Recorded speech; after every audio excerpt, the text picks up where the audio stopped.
I think it's working. It's working. Oh, wow. Hi, thanks for waiting.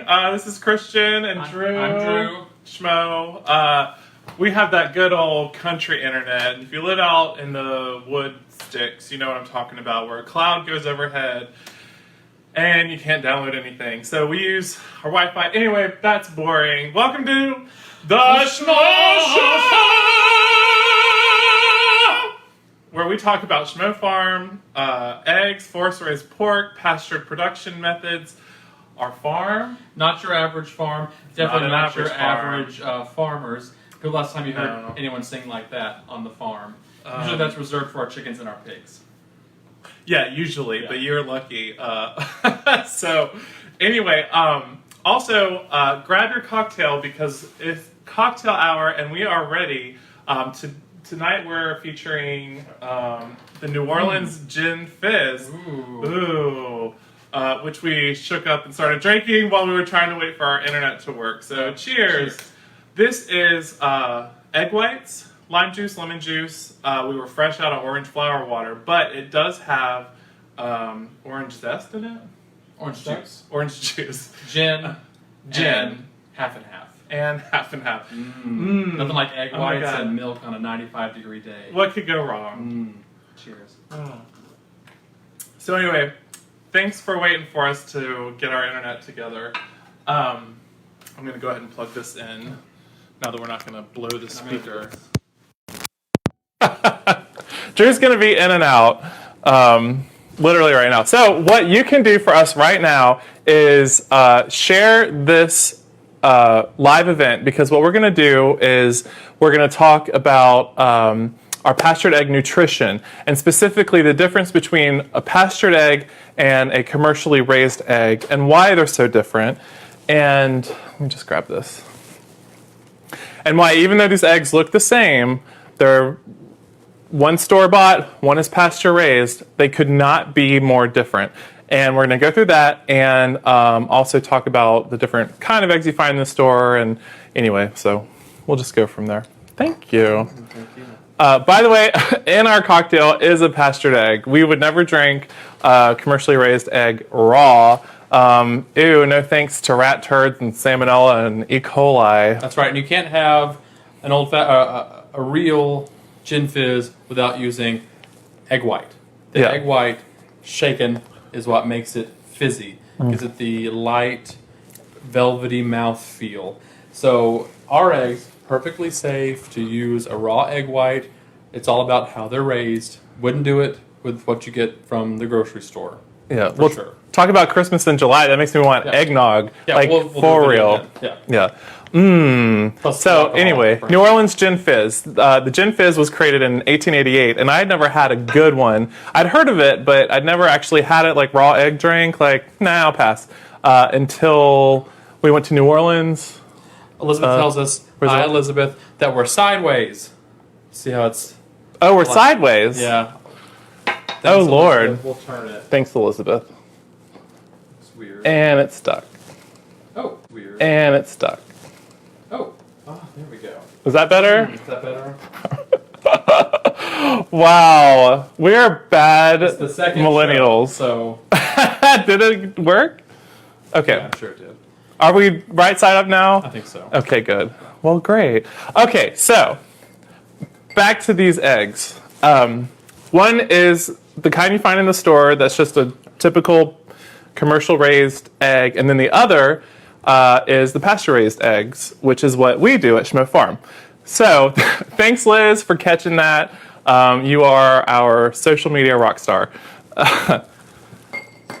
So I'm just going to dive right into it. What I'm going to talk about is the nutrition content, and it is so different. So a commercially raised egg, and we all know how that there's,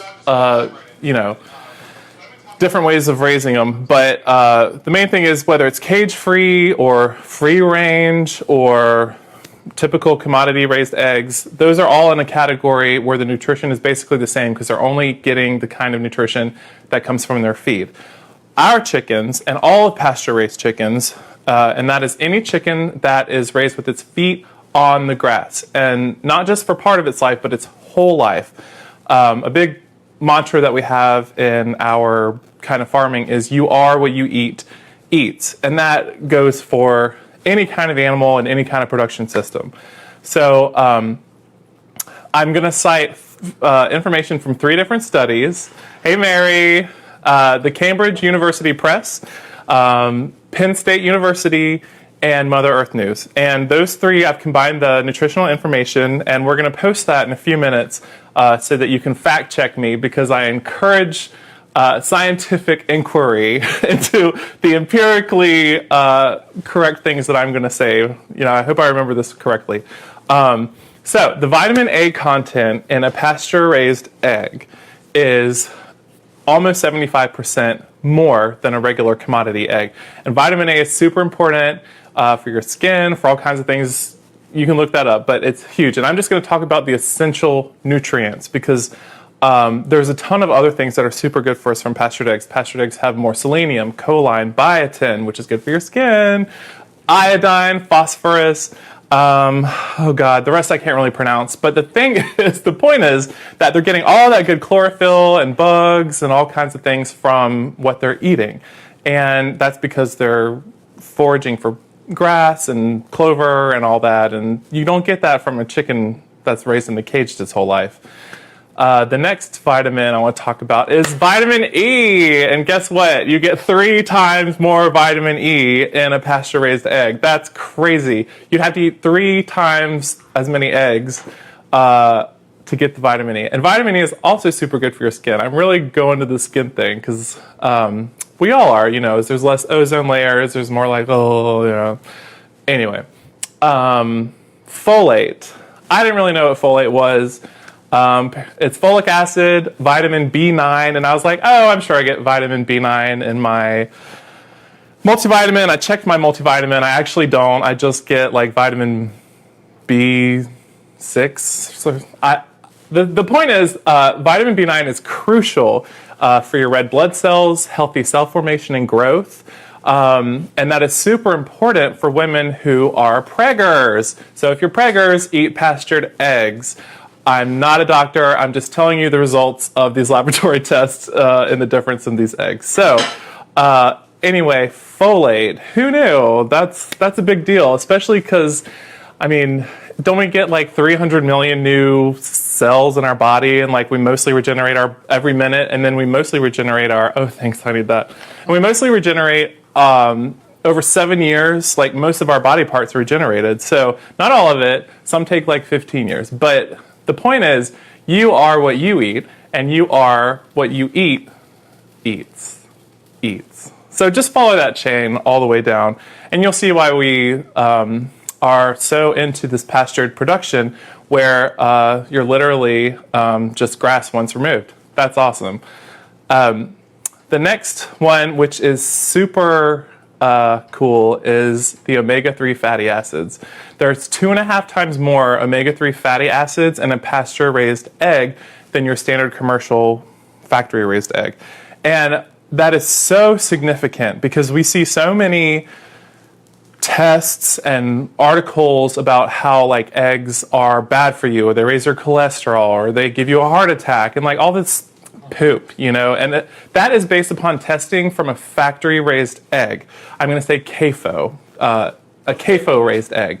And anyway, the thing is that the omega-3 fatty acids that you find in pasture-raised eggs, not only are there more of them, but they're the good kinds. The ratio of, is it omega-3 to omega-6? Or anyway, it's the healthy saturated fat. So again, I'm not a scientist. I post the links, so just follow the trail, and I promise you will be super happy with the results that you're seeing if you start eating pasture-raised eggs, which, by the way, get from your local farmer or in the store if you don't have a local farmer.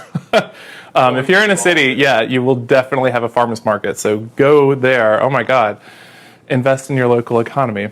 Beta-carotene. So beta-carotene, our body does something to it with vitamin A, and the thing is, there's 7 times more beta-carotene in a pasture-raised egg than a commercial-raised eggs. So you hear these numbers from me, like 75% more, 3 times more. I forgot to say, in the folate, it's actually like literally 5 to 8,000 times more folate.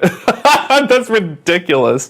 So that's what we talk about when we're talking about nutrient-dense foods. We're talking about foods that are wholesome, that are super good for you. So you'd have to eat a ton of eggs and get way too much extra cholesterol of the commercial factory-raised eggs than you would get from just, a responsible amount of pasture-raised eggs. So nutrient-dense. And the next thing that I want to talk about is... Ginger. Oh, ginger? Oh my God, ginger. Shoot, we have to be really on our A game here. Ginger is like one of our farm mentors, so check her out, Pastured Life Farm. They're in O'Brien, Florida. Yeah, right? The folate, Liz, that's crazy. So nutrient dense. So now we have what is missing in a pastured egg from a commercial raised eggs, and that is literally less cholesterol and less saturated fat. So a pasture-raised egg has at least 1/3 less cholesterol. And why is that big? That's big because all of these studies that tell you that eggs are bad for you are using factory-raised eggs as their baseline, their litmus test. What do you call it in science? Litmus test. Litmus test. I remember that from high school. And they have over 1/4 less of saturated fat. And I was talking about the omega-3 fatty acids earlier. But the point is, it has more omega-3 fatty acids, but it has less saturated fat. Anyway, nutritionists sort it out because I'm figuring it out. So that's like the nutritional piece of it. Mm-hmm. I mean, and that translates not only into the color of the egg, but also into the musculature of the membrane, which is so much more solid. And that's why when you're baking with it, it has just so much more richness and texture, and it's just so... you just can really tell the difference. Like, Drew makes this pecan pie with it, and it's literally the richest, most delicious thing ever. And I swear, if you go to your farmer's market, go find your local farmer, get those pasture-raised eggs. Don't get someone's questionable yard eggs, which are great. Don't get me wrong. But just make sure that you are getting 100% pasture-raised eggs, and that you experiment with it, see how it's different, and you'll see why it's worth your time and your dime to take the extra step to find it. Oh, hey, welcome back, Drew. Well, speaking of finding eggs, I think it's funny. Well, so back before I started thinking about where our food came from or farming at all, that brown eggs were somehow healthier or somehow more farm fresh than a white egg, which I now know is not true at all. There's a lot of greenwashing or greenwashing that goes into what a brown egg, and they're not really any different. So I know there's a lot of labeling that looks... So if you have to go to a grocery store, if you can't find a local farmer with pasture-raised eggs, what do you look for at the grocery store? Oh my God. Well, first of all, the color of the eggs does not matter. The color of the eggs just reflects the kind of chicken that it is. A lot of people, like you were saying, they think that brown eggs, that's healthier. I totally thought that. And I thought that if it said omega-3 eggs, that it was healthier. I was like, well, omega-3s are important.